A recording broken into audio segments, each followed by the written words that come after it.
আসসালামু আলাইকুম। কেমন আছেন মামা? ওয়ালাইকুমুস সালাম। আলহামদুলিল্লাহ ভালো আছি। আপনি কেমন আছেন? আলহামদুলিল্লাহ ভালোই আছি।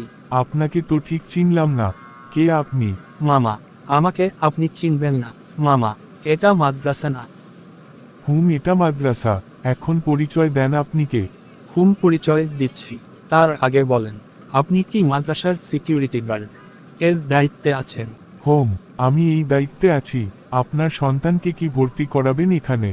আরে না, আমার বন্ধু এই মাদ্রাসায় পড়াশোনা করায়, তাই তার সাথে দেখা করতে এসেছি। কি বলেন? আপনার বন্ধু এই মাদ্রাসায় পড়াই? এটা কেমনে সম্ভব? আচ্ছা, আপনার বন্ধুর নাম কি? আমার বন্ধুর নাম হাফেজ কারি মোহাম্মদ হায়দার আলম। আর আমার পরিচয়, আমার নাম মোহাম্মদ আতিকুল ইসলাম। আমরা একই মাদ্রাসায় পড়াশোনা করছিলাম, তবে আল্লাহ তাআলা তাকে কবুল করছেন, আমাকে করেন নাই। ও, আমি বুঝতে পারি নাই। ঠিক আছে, সমস্যা নাই। হায়দার সাহেব হুজুর। কে? ডাক দেন, একটু কথা বলি। ভিতরে আসেন। না, আমি এখানে দাঁড়াই, আপনি ডেকে নিয়ে আসেন। ওকে, ঠিক আছে, আপনি এখানে দাঁড়ান, আমি ডেকে নিয়ে আসছি। আসসালামু আলাইকুম হুজুর, আপনি এখানে? আর আপনাকে আমি পুরা মাদ্রাসায় খুঁজে আসলাম। ওয়ালাইকুমুস সালাম। তুমি তো জানোই আমি মাঝে মধ্যে এখানে এসে বসে সিসি ক্যামেরা চেক দেই। আচ্ছা, এসব বাদ দাও, কি জন্য আসছো বলো? আতিকুল ইসলাম নামে একজন লোক আসছে। সে নাকি আপনার বন্ধু, আপনার সাথে দেখা করতে চায়। ও তাই নাকি? কখন আসছে? আর ভিতরে আসতে বললা না কেন তাকে? উনাকে বলছি ভিতরে আসার জন্য। উনি বলতেছে মাদ্রাসা ওর ভিতরে ঢুকবে না, আপনার সাথে বাহিরেই একটু দেখা করবে। ওকে, ঠিক আছে, তুমি এখানে বসে সিসি ক্যামেরা গুলা চেক দাও, আমি বাহিরেই আছি। ওকে হুজুর। আসসালামু আলাইকুম বন্ধু, অনেকদিন পরে দেখা।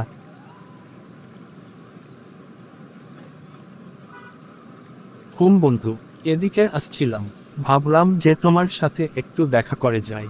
খুব ভালো কাজ করছো, চলো মাদ্রাসার ভিতরে যাই। না বন্ধু, আজকে না, আরেকদিন যাব, আজকে একটু তাড়া আছে।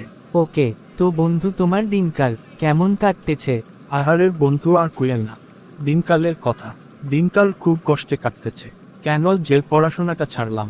আজকে যদি পড়াশোনাটা না ছাড়তাম, তো আজকে আপনার মতো একজন হুজুর হতাম, সবাই দেখে সম্মান করত। খুব আফসোস করতেছি এখন। যাই হোক বন্ধু, এখন আর আফসোস করে লাভ নাই। নামাজ ঠিকঠাকভাবে 5 ওয়াক্ত পড়ো নাকি? বন্ধু, নামাজ 5 ওয়াক্ত পড়ার চেষ্টা করি, কিন্তু মাঝে মধ্যে ছুটে যায়। না, এমন করলে তো চলবে না। 5 ওয়াক্ত নামাজ সময়ের মতো আদায় করতে হবে। 5 ওয়াক্ত নামাজের পরে কিছু আমল আছে যেগুলা পড়লে বা শুনলে সকল প্রকার আপদ বিপদ বালা মুসিবত অর্থাৎ সব দিকে উপকার পাবে।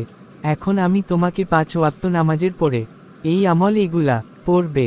যেহেতু আমার কাছে আসছো, তোমাকে খালি হাতে ফিরিয়ে দিতে পারি না। হা হা হা। বলো, আমল করার চেষ্টা করব। ফজরের নামাজের পর সূরা ইয়াসিন পড়বে, সারাদিনের কাজ সহজ হবে, রিজিক বৃদ্ধি পাবে। তারপর জোহরের নামাজের পর সূরা ফাতাহ পড়বে, যে কোনো কাজে বিজয়লাভ করবে।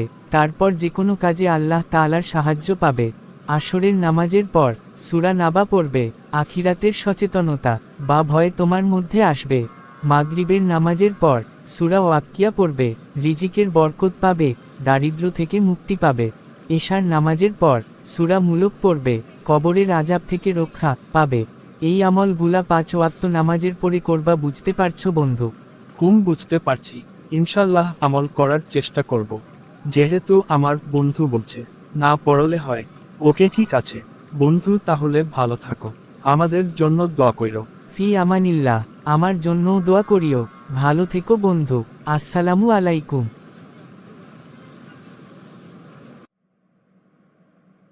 হাই বন্ধুরা, এই ভিডিও থেকে আমাদের শিক্ষণীয় বিষয় হলো আমাদের বন্ধুত্ব এমন হওয়া উচিত যেন সারা জীবন একে অপরের পাশে থাকতে পারে, হোক সে শিক্ষিত বা অশিক্ষিত, হোক সে গরিব অথবা ধনী। বন্ধুত্ব সারা জীবন একসাথে থাকা নয়, বন্ধুত্ব হলো একে অপরের হৃদয়ের স্পন্দন। ভালো থাকুক পৃথিবীর সকলের বন্ধুত্ব। হাই আমার ভালোবাসার বন্ধুরা, এই ভিডিওতে কি শিক্ষা নিতে পারলে অবশ্যই কমেন্ট বক্সে বলে যাও। আর এমন নতুন নতুন ভিডিও দেখতে চাইলে অবশ্যই এই চ্যানেলটি সাবস্ক্রাইব করে আমাদের পাশেই থাকো।